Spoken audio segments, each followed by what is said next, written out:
The Emoji Movie. Breakout.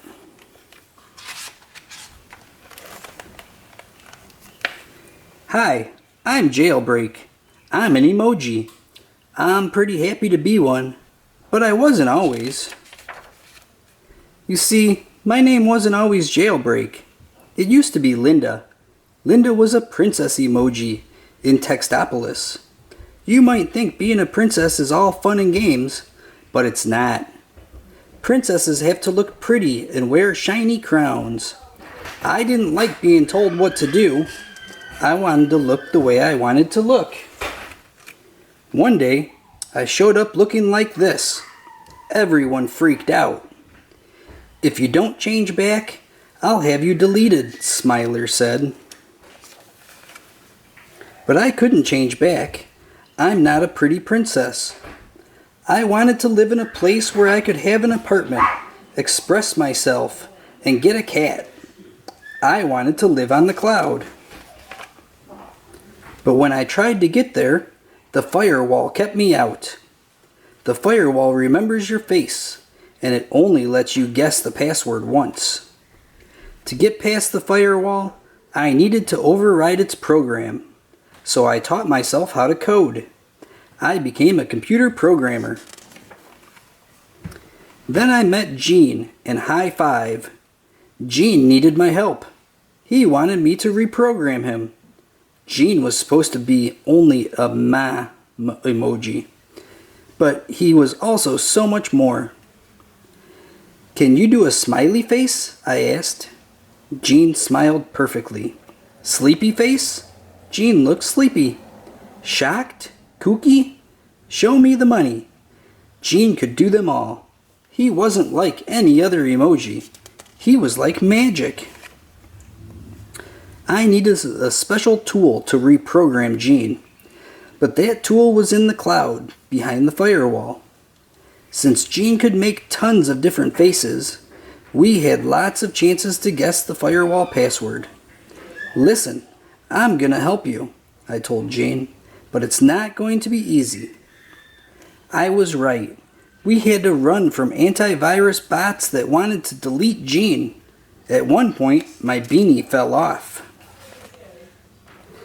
You're the princess, Gene said.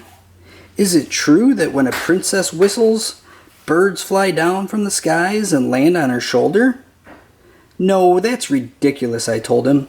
That's a complete and total myth.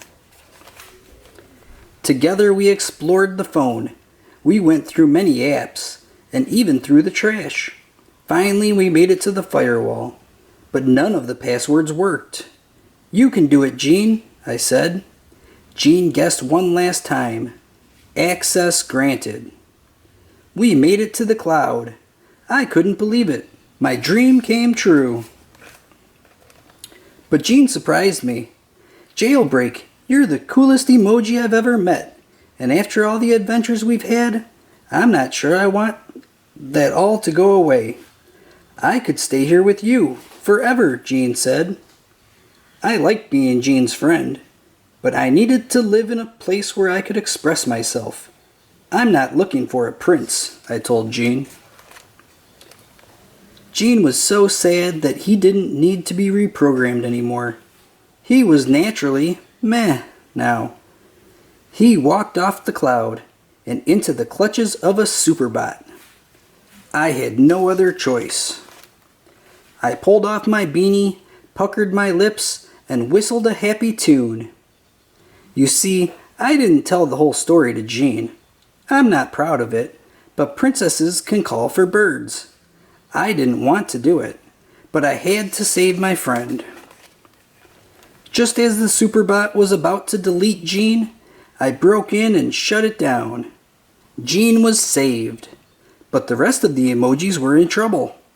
The owner of the phone, Alex, was considering wiping his data. I'll take it from here, Gene said. It was a risky move, but Gene showed Alex just how important it is to express yourself. Everyone cheered. The phone was saved. Together we proved to the other emojis that there is nothing wrong with being exactly who you are. So now I'm back home in Textopolis. But it's cool. You want to know why? I'm the announcer. I get to announce which emoji will be chosen next. And I get to wear whatever I want.